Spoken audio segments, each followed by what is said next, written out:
Dear students, I'm going to discuss the rest part of the study of poetry.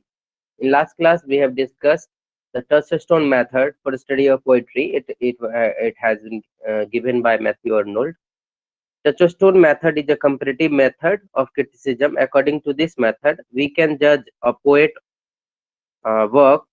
work properly. किसी भी poet के work को हम properly judge कर सकते हैं touchstone method के माध्यम से. And Touchstone method is a comparative method of knowing something and criticizing something and judging something and someone's book. In this method, a critic should compare it to the passage taken from the works of great masters of poetry, and these passages should be applied as a touchstone to other poetry. वो कहते हैं कि touchstone method के माध्यम से हम किसी भी मास्टर पोएट के यानी अच्छे पोएट के वर्क्स को लेंगे और उसके वर्क्स के पैसेज को दूसरे किसी अच्छे पोएट के वर्क्स के साथ कंपेयर करेंगे और उससे फिर देखेंगे कि आप जो लिखने जा रहे हैं उसमें क्या कमी है और क्या अच्छाई है, क्या बुराई है. इससे फायदा ये होगा कि आप गलती करने से पहले अपने आप को सुधार लेंगे, अपने वर्क्स जो है उसको सुधारने की कोशिश करेंगे. We should compare it with the poetry of the highest quality. उसमें ये भी कहते हैं कि हमें अपनी पोएट्री को कंपेयर करना चाहिए पहले से जो विद्यमान है, एग्जिस्टेड है पोएट्री, उसके पोएट्री के साथ कंपेयर करना चाहिए ताकि हमारी पोएट्री की क्वालिटी जो है अच्छी हो सके. हाईएस्ट क्वालिटी वाले पोएट्री के साथ कंपेयर करना चाहिए so that ताकि अ critic can achieve greatness in his work, ताकि कोई भी क्रिटिक जो है अचीव कर सके ग्रेटनेस को अपने वर्क के मामले में. Arnold gives the three estimates to poetry to test the poetry it is the best form or not. तो उन्होंने 3 एस्टीमेट बताया पोएट्री को जानने का कि पोएट्री अच्छा है या नहीं है. इसके 3 एस्टीमेट्स हैं. 3 एस्टीमेट्स का मतलब है, हमने कल भी कहा था कि एस्टीमेट्स हम क्यों बनाते हैं. जैसे हम एक शादी विवाह होती है, पार्टी फंक्शन करते थे, एक एस्टीमेट बनाते हैं कि 200 आदमी होंगे, इतने खिलाए जाएंगे, इतने बजे से इतने बजे तक खिलाया जाएगा, इतने, एक एस्टीमेट बनाते हैं. उसी तरह स्टडी ऑफ पोएट्री के लिए अर्नोल्ड ने 3 एस्टीमेट्स दिया. एंड द 3 एस्टीमेट्स में पहला था रियल एस्टीमेट, दूसरा था हिस्टोरिकल एस्टीमेट और तीसरा है personal estimates. Let's discuss the real estimates.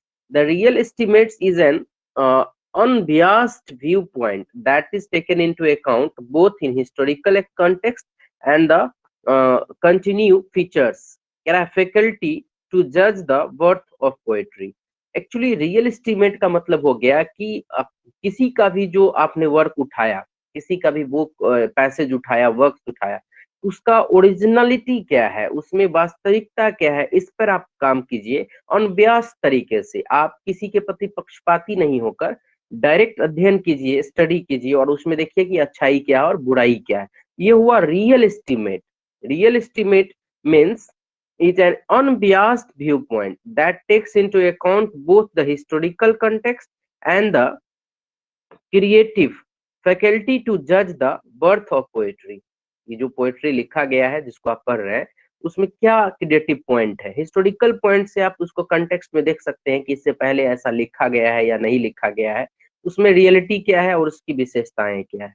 तो रियल एस्टीमेट के आधार पर, मतलब बिना किसी पक्षपात का देखना है. दूसरा हिस्टोरिकल एस्टीमेट के आधार पर. हिस्टोरिकल एस्टीमेट का मतलब है कि जैसे कोई रचना को आप पढ़ रहे हैं तो आप याद कीजिए कि क्या इससे पहले भी किसी का ऐसा बुक है या ऐसी रचनाएं हैं हिस्टोरिकल, या उससे तुलना कर लीजिए जो इससे पहले से लिखा गया है. This historical estimates place the historical context above the value of art itself. Value of art itself का मतलब हो गया कि हिस्टोरिकल एस्टीमेट में क्या होता है कि जैसे हमने किसी का बुक उठाया तो उनके उस बुक को पढ़ने पर आप फिर याद कीजिए कि क्या इससे पहले कोई इनके पहले ऐसा बुक लिखा गया है जो इनके तरह है या इनसे अच्छा है. तो वो है हिस्टोरिकल एस्टीमेट्स के आधार पर आप जज कर सकते हैं किसी भी पोएट्री को. एंड तीसरा है पर्सनल एस्टीमेट्स. इसमें आप फ्री हैं, आपको आपकी टेस्ट पे डिपेंड करता है. मान लो कि कोई भी कितना भी अच्छा बनाया है लेकिन आपको वो चीज पसंद ही नहीं है, आपको एलर्जी है वो चीज से, तो आपको बुरा ही लगेगा. तो वो पर्सनल एस्टीमेट्स के अंदर आ गया. जैसे सपोज दैट कि कोई वेजिटेरियन है या कोई वेजिटेरियन नहीं भी है, जो नॉन वेज भी है या वेजिटेरियन ही है, उसको पनीर खिलाया गया लेकिन उसको पनीर पसंद नहीं है, तो कितना भी अच्छा पनीर हो उसको पसंद ही नहीं है तो वो तो उसी आधार पर देगा कि नहीं बेकार चीजें हैं ये चीजें। या कोई मांस मछली नहीं खाता है, कितना भी कोई अच्छा बनाए या बड़ाई करे तो कहेगा ये बेकार का चीजें हैं, क्योंकि उसने कभी टेस्ट को देखा नहीं है। तो अपने पर्सनल जो आपका व्यू पॉइंट है वो रखिए उस पोएट्री को पढ़ने पर कि आपको ये पोएट्री कैसा लगा। तो personal estimates it means the personal estimates depend on the personal taste, the likes and dislikes of the under which attends his judgement of poetry. यानी पर्सनल एस्टिमेट्स का मतलब हो गया कि आप अपने आधार पर, आपको अच्छा भी लग सकता है बुरा भी लग सकता है, जिसे कोई जरूरी नहीं है कि जो किताब मुझे अच्छा लगे वो आपको भी अच्छा लगे। जैसे कई लोगों ने कहा कि भाई बहुत अच्छा फिल्म है, अभी एक जो फिल्म अभी आई हुई है पुष्पा, हमने देखा तो लगा हाँ ठीक है, बट उतना भी अच्छा मेरे को नहीं लगा। तो ये पर्सनल टेस्ट की बात हो गई, इसे पर्सनल एस्टिमेट्स कहते हैं हम, इसे हम पर्सनल एस्टिमेट्स कहते हैं कि लोगों को अच्छा लगा मुझे अच्छा नहीं लगा। तो ये पर्सनल एस्टिमेट्स हो गया कि ये जरूरी नहीं है कि जो चीजें आपको अच्छा लगा वो हमें भी अच्छा लगे। तो this is called personal estimates. Historical estimates का मतलब हो गया इससे पहले जो पहले से विद्यमान है उसकी तुलना कीजिए। एंड रियल एस्टिमेट्स का मतलब है आप किसी से तुलना उलना की जरूरत नहीं है, आप पढ़िए और उसकी वास्तविकता को समझिए, जो उसमें लेखक ने लिखा है, जो पोएट ने ओरिजिनल बात लिखा है उसको समझिए कि पोएट की क्या इच्छा रही है लिखने के प्रति। तो रियल एस्टिमेट में है कि कवि जो लिखे हैं उनको जानिए कि वो क्या उनका व्यू पॉइंट है। हिस्टोरिकल एस्टिमेट में तुलना कीजिए जो पहले से विद्यमान रचना है। और पर्सनल एस्टिमेट्स में आप फ्री हैं, आपको अच्छा भी लग सकता है और बुरा भी लग सकता है, it depends on the personal choice, personal taste. Arnold is the real estimate of poetry, so the appears to his readers to read classics with the open eye, not be blind in its fault. Arnold कहते हैं is the real estimates of poetry, Arnold की जो poetry होती थी वो real estimates होती थी, कहती थी ब्लाइंड मत होइए, आप इसमें देखिए कि कवि कहना क्या चाहता है। At last we can say that poetry is a criticism of life under the conditions fixed by the laws of poetic truth and poetic beauty। अतः हम कह सकते हैं कि poetry is a criticism of life, poetry क्या है, criticism of life है, under which condition fixed by the laws of poetic truth and poetic beauty, जो फिक्स है, कंडीशन अलग अलग है पोएटिक ब्यूटी के हिसाब से और पोएटिक ट्रूथ के हिसाब से। And we should understand the birth of poetry, poetry shows the mirror of life. और हमें समझना होगा कि पोएट्री का वैल्यू क्या है, poetry shows the mirror of life, poetry जीवन को बताता है, पोएट्री जो है जीवन का दर्पण है, पोएट्री के माध्यम से हम जीवन को समझ सकते हैं। और जीवन क्या है, तो क्रिटिसिज्म ऑफ लाइफ है। तो life is a criticism of, life is a criticism itself. तो पोएट्री क्या है, poetry is a criticism of life.